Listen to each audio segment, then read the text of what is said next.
অহা ২৬ জুলাইত গুৱাহাটীত অনুষ্ঠিত হ'ব ৰাজ্যৰ চাফাই কৰ্মচাৰীসকলৰ এক ঐতিহাসিক তথা বৃহৎ সন্মিলন।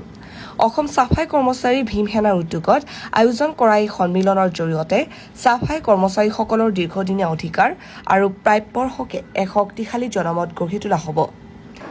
২৬ জুলাই দিনা আমাৰ গুৱাহাটীত গণসভা আমি আয়োজন কৰিছোঁ। তাৰ কাৰণে আমি অসমৰ যিমান চাফাই কৰ্মী আছে আমাৰ এওঁলোকক আহ্বান জনাইছোঁ যে এইখন মিটিঙত চবে উপস্থিত হয়।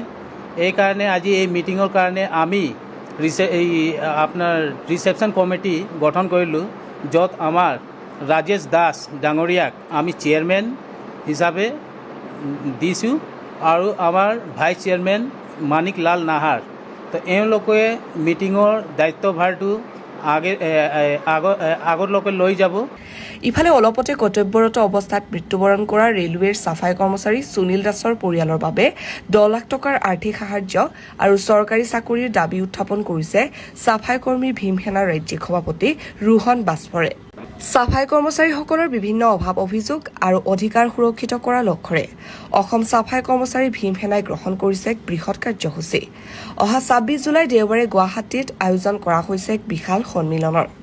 সমগ্ৰ অসমৰ চাফাই কৰ্মচাৰীসকলৰ বাবে এইদৰে প্ৰথমবাৰৰ বাবে এক বৃহৎ সমাৱেশৰ আয়োজন কৰা হৈছে বুলি আজি ডিব্ৰুগড়ত সন্থাৰ বিষয়ববীয়াসকলৰ এক বৈঠকৰ অন্তত সদৰি কৰে অভ্যৰ্থনা সমিতিৰ সভাপতি ৰাজেশ দাসে।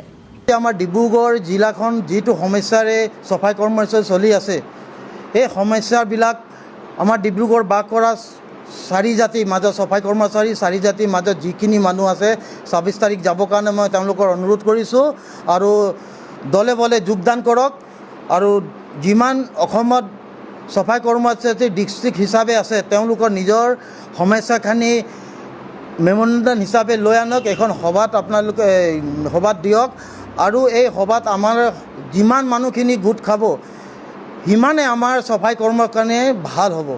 চৰকাৰৰ আগত চৰকাৰ আমাৰে, বিজেপি চৰকাৰ আমাৰে, কিন্তু আমি তেওঁলোকৰ কোনো বিৰোধী কৰা নাই। কিন্তু আজিলৈকে এই চাফাই কৰ্মচাৰী কোনো এটা সা সুবিধা বঞ্চিত হৈ আছে। এই বঞ্চিত হোৱাৰ কাৰণে এখন জনসভা দিয়া হৈছে। এই সভাত তেওঁলোকে আহি দলে বলে যোগদান কৰক আৰু যিমানখিনি মহিলা আহে তেওঁলোককো আমি চব সুবিধা দিম, সুবিধাৰ কাৰণে ব্যৱস্থা কৰা হৈছে।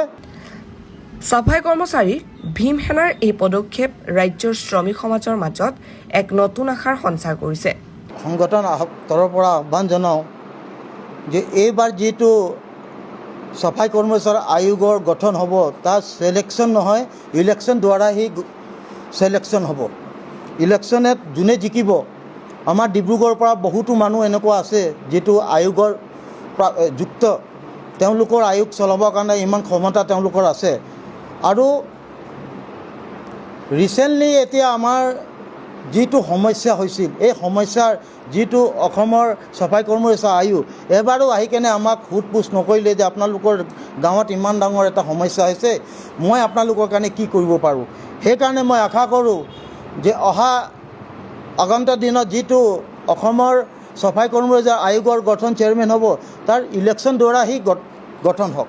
এতিয়া লক্ষণীয় হ'ব অহা ২৬ জুলাইৰ এই ঐতিহাসিক সন্মিলনৰ পাছত চৰকাৰে চাফাই কৰ্মচাৰীসকলৰ এই ন্যায্য দাবীসমূহৰ প্ৰতি কেনেধৰণৰ সঁহাৰি জনাব। তো গতিকে মই চৰকাৰক এটা অনুৰোধ কৰিছোঁ যে তেওঁলোকে যিটো বাছনি কৰি দিয়ে চেয়াৰমেনৰ, নিজৰ ভিতৰতে সিহঁতে লিষ্ট বনাই যিটো দিব সেইটোৱে হ'ব, তেনেকৈ হ'ব নালাগে। আৰু আমি ভাবোঁ যদি এজন মেম্বাৰ আয়োগৰ যদি ইমানখিনি কাম কৰিব পাৰে ডিব্ৰুগড়ৰ কাৰণে বা আৰু আদাৰ ডিষ্ট্ৰিক্টৰ কাৰণে, তেনেহ'লে চেয়াৰমেন হ'লে কিমান ডাঙৰ কাম কৰিব। কিন্তু মই এইটো ক'বলৈ বিচাৰিছোঁ যে বেজনাথ হওক, ভীম বাজপৰে হওক, কিন্তু যদি বাছনি হয় তো ভীম বাজপৰক হ'ব লাগে। যদি ভীম বাজপৰক দিব নোৱাৰে তেতিয়াহ'লে ইলেকশ্যন হ'ব লাগে। ডিব্ৰুগড়ৰ পৰা ইমৰান আলীৰ ৰিপৰ্ট UATV।